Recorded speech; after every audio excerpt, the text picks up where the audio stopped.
Hi, my name's Keith Varnum, and I'd like to invite you to Oneness, invite you to feeling good. This is a new way to approach feeling good, to experience being happy. It's a new way that I learned to play with life. And this new approach came from three very distinct personal direct experiences. The first one was in Hawaii. And in Hawaii, I had just been doing a workshop, and then after the workshop, after everyone left, I was sitting by the ocean, and I was feeling, one of the best ways I've ever felt in my life. I was feeling very peaceful, very open. In the workshop, the last process that we did, the last guided meditation, there were about 30 people, and about half of those people all got the same message from Spirit. And word for word. And so when we shared after the meditation, everyone said, well, what I heard, what I felt, what I was experiencing was, there is nothing left to do but be. There is nothing left to do but be. And once the 15th person had shared that they had heard that same message, we all just went into that space. And then as people slowly went home that evening, I was left there by the ocean in that space of there's nothing left to do but simply be. And as I was in that space, I noticed that I was naturally gravitating toward feeling good. I noticed I was going toward the light, lightness, toward clarity, toward truth, toward expansiveness, toward essence. And as I noticed that, it felt strange. It felt unusual, unfamiliar. And I realized that up to that point, throughout my whole spiritual journey, I had mostly spent my time trying to get away from the darkness, trying to get away from heaviness, heavy feelings, uncomfortable feelings, limited beliefs, uncomfortable situations.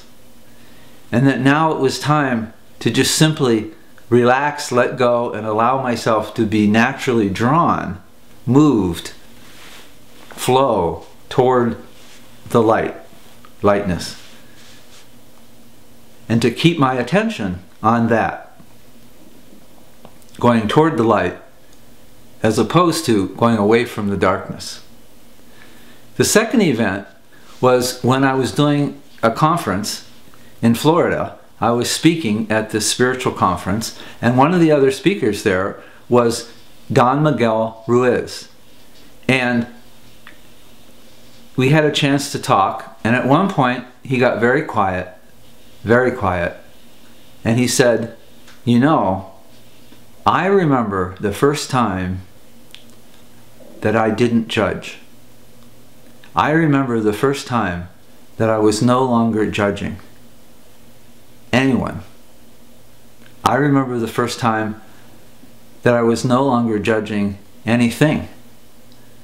I remember the last time I judged myself.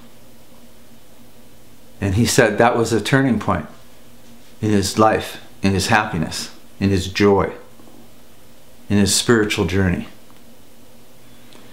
The third event was when I went to see Kirpal Singh, to be an audience satsang with Kirpal Singh, the Indian saint. And I was sitting there in my young 20s, and I really didn't understand hardly anything he was saying. Not just his accent, but the words themselves, the sense. I really wasn't understanding it. And the whole evening, there was just one sentence that stood out, and I heard that. Did you know that souls have ears, and that the ears of a soul perk up just like a cat when it hears a noise, when it hears something it wants to pay attention to? And so as I was sitting there, almost in a trance because I wasn't understanding anything, all of a sudden my soul heard, my heart heard him say, he said, if you want to be happy, you need to let go of viewing yourself as a spiritual seeker. You need to no longer consider yourself a seeker, but instead become a finder. to let go of holding, viewing, considering yourself, identifying with yourself as a spiritual seeker, and instead shift to holding yourself, thinking of yourself, and being a spiritual finder. And that intrigued me. And at that moment, I decided, even though at the time I felt that being a spiritual seeker was a very high state, and that described me very well, I realized it was time to let go of that and go to my next stage, that of becoming a spiritual finder. And when I did that, I started to find and be. What I learned from those three experiences is that when you allow your focus to dwell on being a spiritual finder, then by the law of attraction, you're in that space of finding. You're holding yourself as a finder. Then in that vibration, that wavelength, that frequency, all that can happen to you is finding whatever it is that you're looking for. What I learned from the Hawaii experience is that this approach of allowing yourself to naturally be attracted to what you prefer works in everyday life, for everything. And you can be proactive. You can decide to allow your attention to only dwell on what's preferred. Now, of course, other things are going to come up. Anger, fear, anxiety, limited beliefs, so-called negative. I don't use that word negative, but uncomfortable beliefs, unhelpful beliefs. And those, of course, will pop up all the time because of our society, our programming. And so you can play with what I call the turnaround. So when one of those feelings come up, or thoughts, spaces, vibrations, that you don't want more of, that you don't want to attract more of, then you simply don't dwell there. It comes up, acknowledge it, admit it, say, okay, I said that, I felt that, and now what do I choose to do with that? Well, I choose to shift my attention, turn it around, shift my attention to a word that creates unity. I choose not to dwell on that thought or feeling that's not nurturing, that's not helpful, and just let it pass through. Feelings will naturally, energy and motion, feelings, emotion, energy and motion will naturally come up and out if you allow it. So you don't pay attention to it. You turn your attention to looking for what's new, different, fresh, alive, moving, fun. If you watch kids and dogs, what do they pay attention to? What's new, fresh, alive, fun. If you keep your attention dwelling, of course it will shift on to other things that grab your attention. A car wreck, whatever, someone upset. But then when you do that, you can turn it around and say, okay, do I want to dwell here? Yes, this is part of life. I see it, I feel it, I acknowledge it. But is this where I want to keep my consciousness, my awareness, my creating attention? Is this where I want it to stay, to dwell, to feed, to energize? No. So what do? You do the turnaround. You turn it around and shift your attention to, well, if I knew how to find something right now that was fresh, new, different, where would I look? If I knew how to gaze, view, feel something that was moving, that felt good, where would my attention go?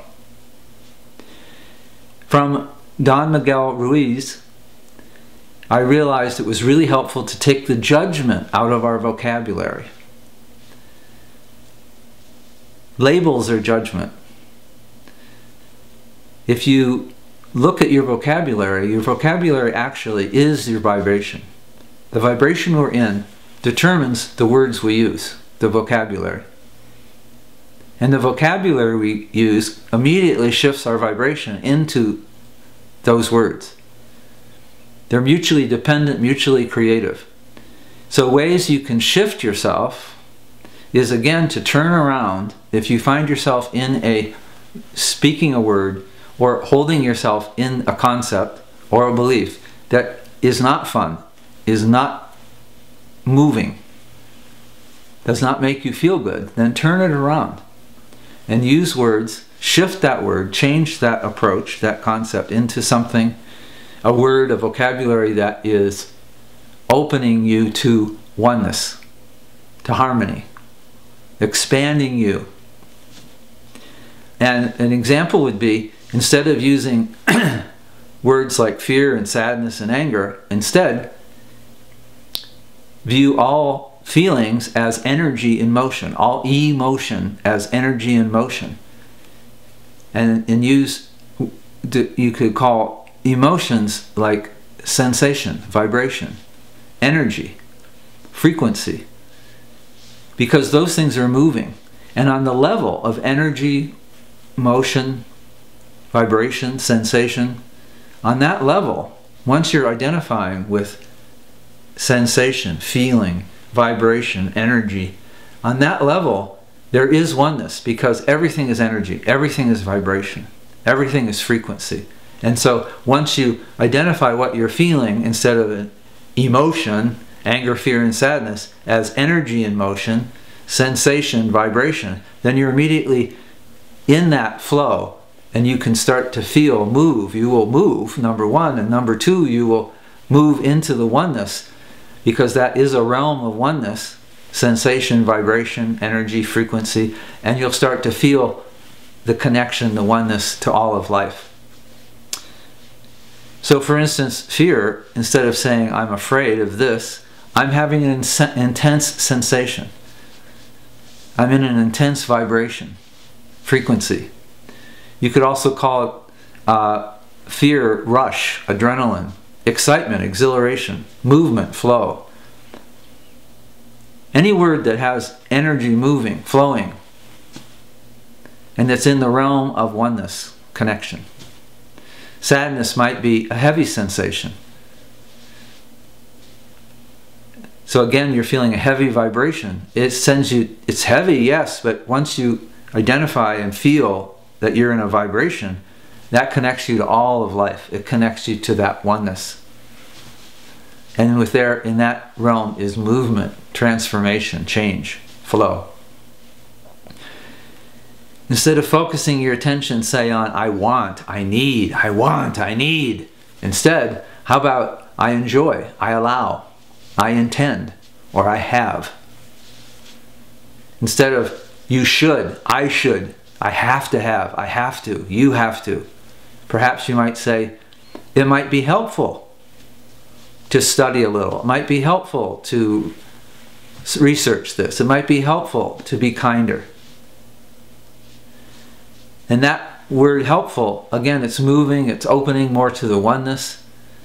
It might be that opens you to possibility instead of should and have to, which is limiting, brings in the programming of what we ought to do. It's very constrictive. This is also a way of having expansive language. And once you expand on the level of vibration or energy or sensation, you enter the oneness, and those separations, the duality, the polarity dissolves, and you're starting to feel your connection to all life. One final suggestion that's really paid off for me is, instead of saying, I don't like this, I don't like that restaurant, I don't like this person, I don't like this food, feel the vibration of that, I don't like. So instead you could say, well, you might say I don't like, and then turn it around. Turn it into what? How about, right now I'm not in love with this person. Right now. And that opens to other possibilities in the next moment. Right now I'm not in love with this person. And I would like to be. I would like to be able to love this person.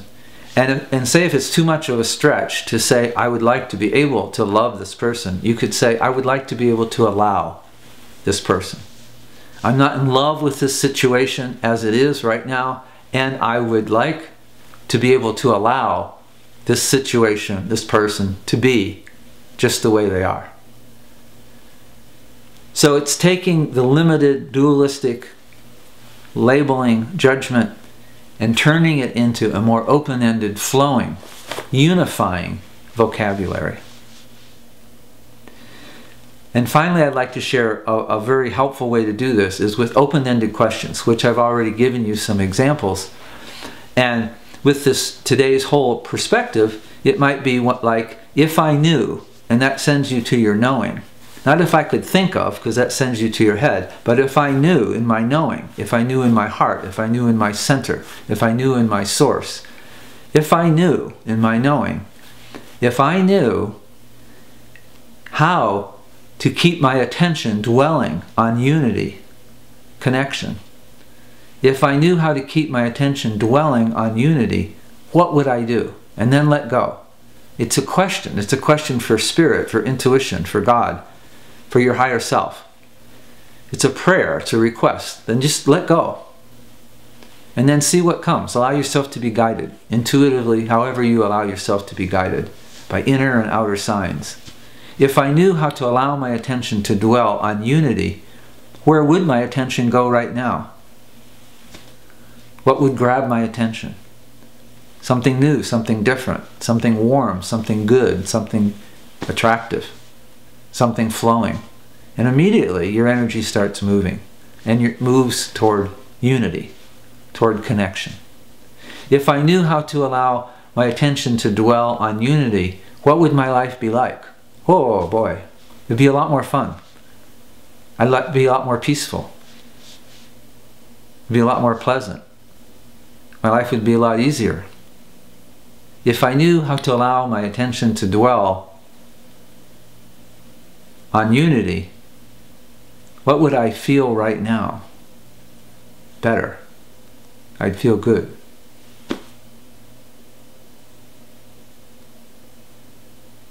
Thanks.